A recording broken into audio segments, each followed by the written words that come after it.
상쾌한 아침 원주에서 출발합니다.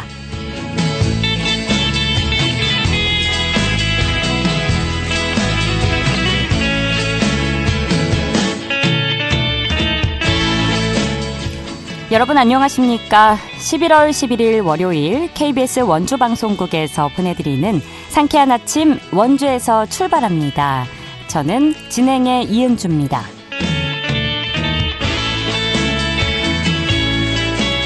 우리가 빼빼로데이로 알고 있는 오늘은요, 사람은 흙에서 태어나 흙과 더불어 살다가 흙으로 돌아간다는 농지 철학을 담고 있는 농업인의 날이기도 하다는 점 기억해 주시면 좋겠네요. 한 주를 시작하는 월요일인 오늘 일교차 큰 하루가 예상됩니다. 아침 최저기온 5도에서 8도로 출발해 어제보다 공기가 차가웠는데요. 따스한 가을볕 아래 한낮에는 20도 안팎까지 올라 제법 포근하겠습니다. 비가 내리는 영동 지역과 달리 우리 지역은 하늘에 구름만 많겠고 미세먼지 농도 좋음 수준을 보여서 바깥 활동하시기 좋겠는데요. 다만 낮과 밤의 기온차가 10도에서 많게는 15도가량 벌어집니다. 이맘때 감기에 걸리기 쉬운 만큼 두꺼운 옷 한 벌보다는 얇은 옷을 여러 겹 껴입으셔서 체온 조절해 주시기 바랍니다.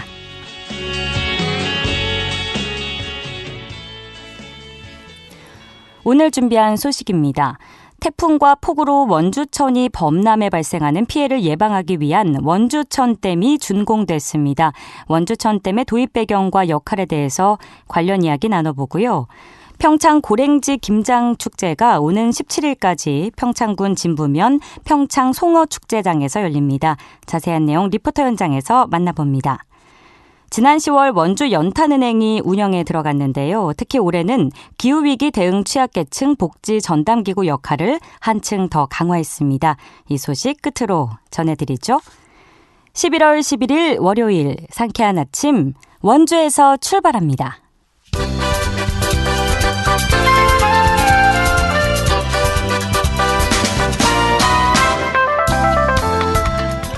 오늘의 뉴스입니다. 횡성군이 지역 군용기 소음 피해 대책 마련에 국회가 나서줄 것을 촉구했습니다. 김명기 군수는 원주 비행장 군용기와 블랙 이글스 등으로 난청과 가축 폐사 등의 피해가 막심한데도 보상이 형식에 그치고 있다고 주장했습니다.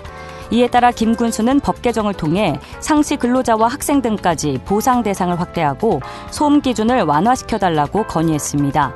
또 소음 대책 지역 주민 지원 사업에 대한 국고 지원 근거 마련도 요구했습니다.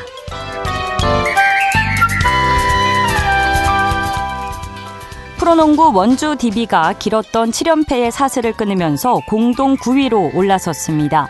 원주 DB는 어제 창원 LG를 상대로 한 홈경기에서 29점 8개 리바운드를 기록한 오누아쿠 선수와 15점 16개의 리바운드로 더블더블을 기록한 강상재 선수의 활약에 힘입어 최종 스코어 73대 51로 개막전 이후 첫 승리를 거뒀는데요. 1라운드 마지막 경기를 승리로 마친 원주 DB는 모레 홈에서 서울 SK를 상대로 반등에 나섭니다.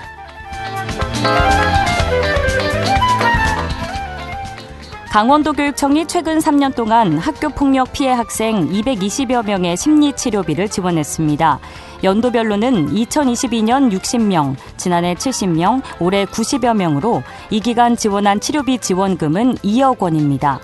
강원도교육청은 학교폭력 피해 학생의 학교 적응과 심리 안정을 위해 치료비 지원을 늘릴 방침입니다. 오늘의 뉴스였습니다.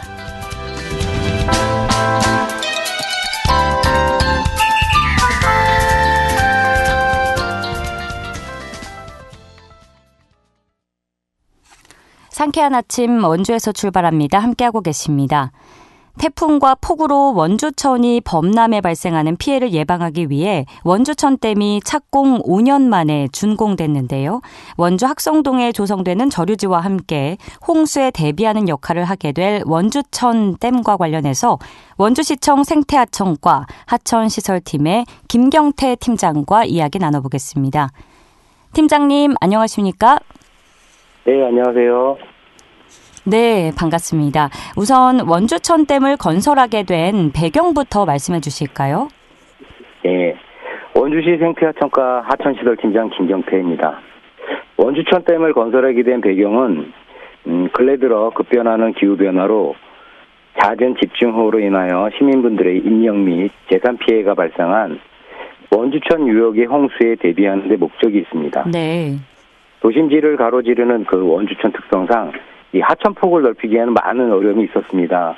그래서 원주천 상류에 홍수 조절댐을 건설하여 그 원주천 수위 상승을 선제적으로 방어하기 위해 추진하게 되었습니다. 예.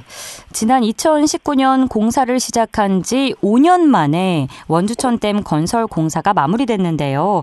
이 기후 대응댐으로서의 규모가 상당하다고요? 예. 그 원주천댐은 이제 저수구역을 포함하여 약 24만 평방미터 정도로 상당히 넓은 면적의 시설을 가지고 있고요. 국내 최초 계단식으로 조성된 콘크리트 댐입니다. 폭은 210m이고요. 높이는 46.5m입니다. 그 저수 용량은 180만 톤이 되겠습니다. 네, 이 거대한 구조물을 만드는데 10만 천여 톤, 레미콘 차량으로는 17,000대 분량의 콘크리트가 들어가서 총 사업비 906억 원이 투입됐다고 하는데요. 원주천댐 담수 기간은 어떻게 되는지 궁금하고요. 또 앞으로 어떤 방식으로 역할을 하게 되는지도 알려주시죠. 네, 그 원주천댐은 설치 목적 및 기능이 그 다목적 댐이 아니고 홍수 조절용 댐으로 현재로서는 평상시에 물을 담수할 수 없는 댐입니다. 네. 원주천댐은 원주시에 집중호우가 내릴 시 원주천의 수위가 범람되지 않게 담수하는 역할을 하게 되고요. 원주천 수위가 범람 위에서 벗어나면 댐 운영 및 관리 매뉴얼에 따라 댐 저수 용량이 가득 찼을 때 기준으로 3일 동안에 걸쳐 방류하게 계획되어 있습니다. 네. 홍수 조절용 댐이라고 봐야겠네요. 네네, 맞습니다. 네, 200년 만에 한 번 발생할 수 있는 홍수에 방어할 수 있도록 설계됐다고 알려져 있는데 하지만 넘어야 할 산도 있습니다. 관리 책임 감독의 수자원공사와 원주시가 이견을 보이고 있는 부분에 대해서 어떤 입장을 갖고 계신지 여쭙고 싶습니다. 네, 이견을 보인다기보다는 일단 원주천댐은 원주시에서 건의하여 추진한 댐으로 소유권은 원주시에 있습니다. 예. 예, 댐을 운영하기 위해 현재 두 가지 방법으로 검토 중에 있습니다. 댐 소유주인 원주시가 직접 운영하는 방안과 수자원공사에 위탁하여 운영하는 방법이 있습니다. 1년간 수자원공사의 기술 지도 및 노하우를 배우며 직접 운영할 경우 수자원공사에 위탁하는 방안보다 예산 절감의 효과가 가능할 것으로 보입니다. 다만 좀 전에 말씀드렸다시피 규모도 제법 되며 이 댐이라는 시설물의 중요성 등을 감안하여 수자원공사에 위탁하는 방안도 함께 검토하고 있습니다. 그럼 이 부분은 앞으로의 상황을 좀 지켜봐야겠네요. 네, 검토 중에 있습니다. 예. 그동안 범람 위험이 높은 원주천에 왜 지금까지 대안이 없었던 걸까요? 네, 일단 어떤 사업이든 시각적으로 보이는 공사가 착공되고 진행되는 과정이 있기까지는 많은 계획과 협의 등이 필요한 것이 현실입니다. 그렇죠. 네, 원주천의 홍수 방어 능력을 기존 80년 빈도에서 200년에 한 번 크게 내릴 수 있는 비까지 방어하기 위해 원주천을 넓힐 경우 도심지를 가로질러 흐르는 원주천 특성상 많은 어려움이 예상되는 것이 현실입니다. 네. 지속적인 검토와 협의를 통하여 2004년 섬강수계 종합치수계획에 원주천댐과 학성 조류지 설치가 반영이 될 수 있었습니다. 그 과정을 통하여 원주천댐은 2019년 공사 착공하여 올해 준공할 수 있게 되었고요. 또한 국가하천인 원주천 정직들 일원에 설치되는 학성 조류지는 전액 국비로 올해 원주지방환경청에서 공사 착공하여 보상 계획 열람 등 보상 절차를 시작하고 있고요. 2025년 본격적인 보상 및 공사 착공이 이루어진다고 합니다. 원주 시민의 재산과 생명을 지키는 재해 예방 사업입니다. 공사 중 다소 불편함이 있으시더라도 많은 이해와 관심 부탁드립니다. 네, 내년에 본격적인 보상과 공사 착공이 이루어진다는 말씀이시죠?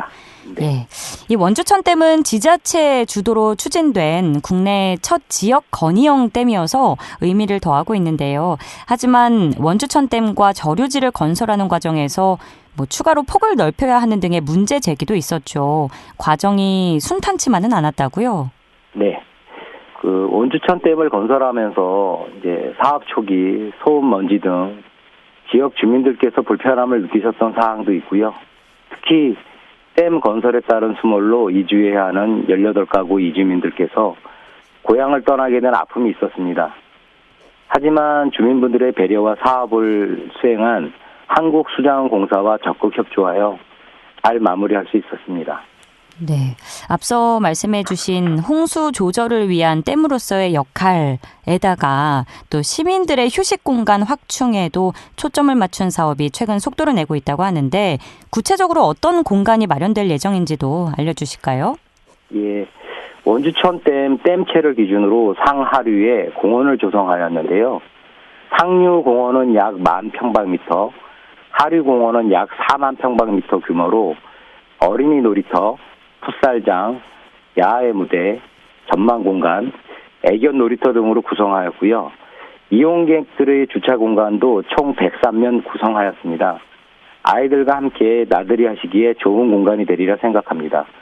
그리고 향후 댐 경관 조명 사업 및 댐 상류 둘레길 조성도 순차적으로 추진할 예정입니다.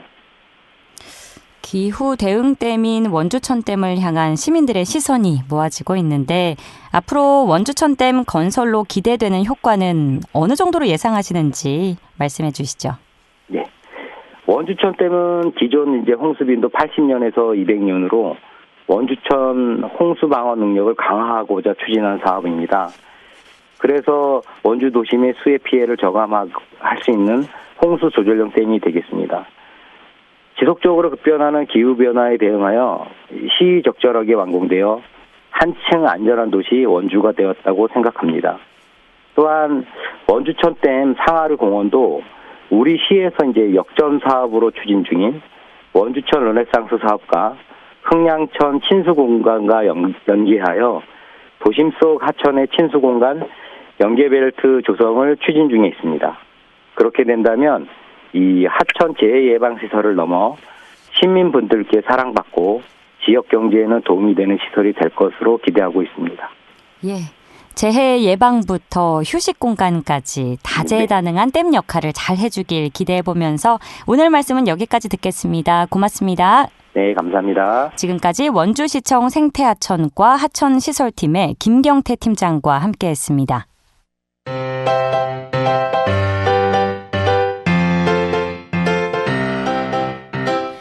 KBS 원주방송국이 유튜브 다시 듣기 서비스를 실시합니다. 매일 아침 강원 영서남부권의 뉴스와 정보를 전해드리는 상쾌한 아침 원주에서 출발합니다는 KBS 원주라디오 유튜브 채널을 통해 다시 들을 수 있습니다.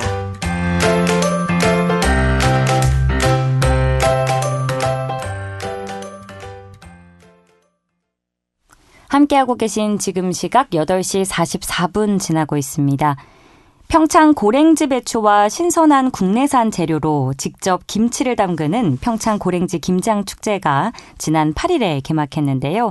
김장철을 맞아서 많은 방문객들의 발길이 이어지고 있다고 합니다. 자세한 내용 리포터 현장에서 알아보죠. 추인혜 리포터 함께합니다. 어서 오세요. 네, 안녕하세요. 네, 평창 고랭지 김장축제가 진행되고 있죠.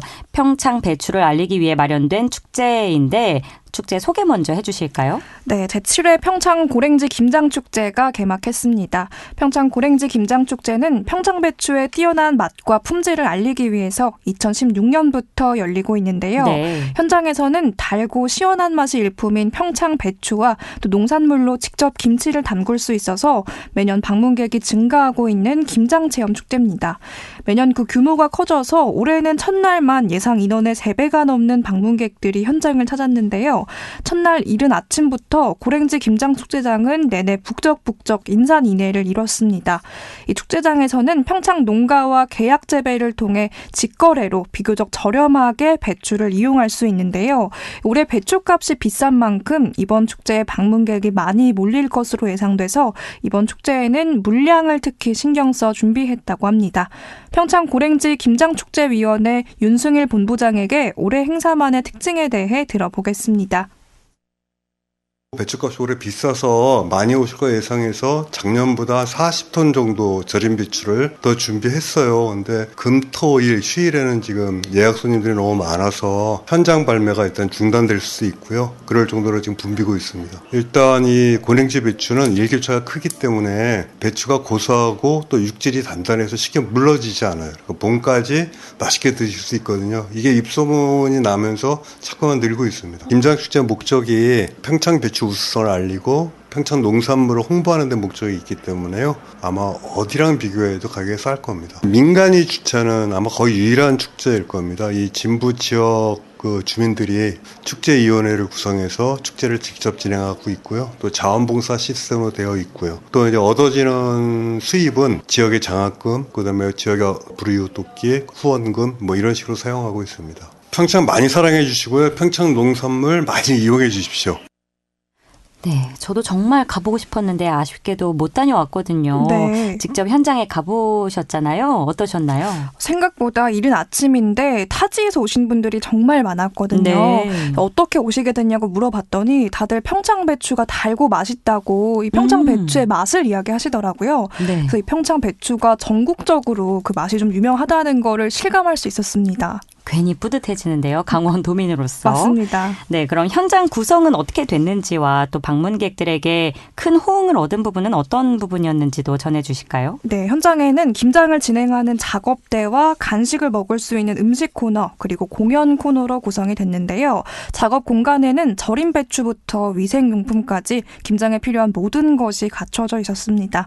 이 맛 좋은 평창 배추로 1시간에서 2시간 내외면 김장을 즐길 수 있다는 점이 바로 이 축제의 인기 비결인데요. 한쪽에는 무대 공간도 마련돼서 7080 가요부터 K-팝까지 음악 공연을 선보이면서 방문객들이 즐겁게 김장을 할 수 있도록 분위기를 조성했습니다. 또 강원도 전통 먹거리인 수육과 산나물, 평창 농산물을 만나볼 수 있는 곳이 마련돼 있어 김장을 마치고 음식을 즐길 수 있는 것도 축제장의 매력입니다. 현장을 찾은 방문객들 이야기 들어보겠습니다. 서울에서요. 김장 축제 한다고 이야기 듣고 지금 3년째 오고 있어요. 대관령 김치가 달고 맛있어가지고. 그러니까 보통 40kg, 30kg 이런 식으로. 가성비가 좋다는 거죠. 맛하고 여기에 또 여행사만 올 수도 있고. 그러니까 겸사겸사 해가지고 좋은 거죠. 서울에서 왔어요. 네, 지금 다 하고 이제 가려고. 아침 9시에 여기 도착했어요. 담아보니까 되게 맛있고 그래서 또 담으러 올해 또 온 거예요. 작년보다는 좀 많은데요. 일단 배추가 달고 시원해요. 양념이 맛있어. 그래서 저희 이렇게 세가족 친구거든요. 친구인데 근데 저희 5년째 오고 있어요. 한 2시간 정도 옆에 봉사하시는 자원봉사자분들이 도와주시고 그래가지고 한 2시간 정도 걸려요. 앞서 올해는 전통적인 느낌이 강했던 작년 행사와 달리 젊은 층도 즐길 수 있는 분위기 조성에 신경 썼다고 해주셨는데 구체적으로 어떤 부분들이 달라졌나요? 네, 젊은 분들은 이제 김장을 하지 못하는 분들도 많잖아요. 네. 그런데 곳곳에는 자원봉사자가 배치돼서 김장하는 법을 알려주고 참가자를 돕는 모습을 볼 수 있었습니다. 덕분에 김장에 익숙하지 않은 젊은 분들도 김장을 할 수 있었는데요. 또 봉사자들은 현장에서 택배로 이 김장김치를 보낼 수 있도록 택배를 돕기도 했습니다. 자원봉사자에게 현장 분위기 들어보겠습니다. 저희가 이제 김치 같은 거 이제 매표소에서 이제 받아오시는 거 안내해드리고 이제 직접 어머님분들은 이제 따로 자원봉사자 어머님들께서 이제 김장하는 것도 어려운 분들 계시면 도와드리고 저희가 택배도 따로 운영하다 보니까 택배 같은 것도 이제 도와드릴 수 있게 하고 있거든요. 이제 좀 멀리 이제 어머님 아버님들 뭐 김장 요즘에 좀 다들 안 하는 시기인데도 이제 여기 와서 하시고 직접 보내고 하시거든요. 오늘 첫날이어서 그런지 사람도 많고 아직 시스템 같은 것도 아직 저희가 다 해보고 했는데도 막상 또 사람들 오니까 또 다르기도 하고 해가지고 아직 첫날이어서 쉽지 않은데 또 내일 되면 또 다른 게 개선되지 않을까요? 지역 주민들의 적극적인 봉사와 참여로 축제가 잘 운영되는 것 같은데 앞으로 축제는 언제까지 이어지나요? 네, 올해 김장축제는 오는 17일 일요일까지 이어지는데요. 좋은 재료로 편하게 한 곳에서 김장을 하고 또 강원도의 농산물까지 맛볼 수 있어서 올해도 정말 많은 관심이 이어지고 있습니다. 이 때문에 올해 축제 참여는 현장 신청보다는 사전 접수를 하고 방문할 것을 권하고 있는데요. 앞으로도 이번 축제가 유네스코 지정 인류 무형유산인 김장 김장 문화를 계승 또 발전시킬 모습이 기대가 됩니다.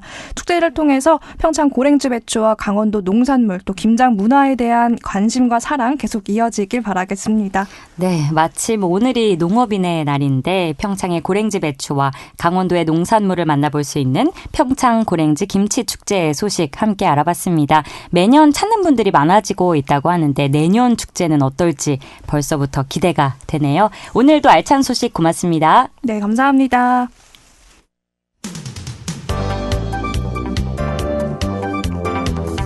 생생한 현장, 유익한 생활 정보를 전해드리겠습니다. KBS 원주라디오 상쾌한 아침 원주에서 출발합니다를 함께하고 있습니다. 8시 51분 지나고 있습니다.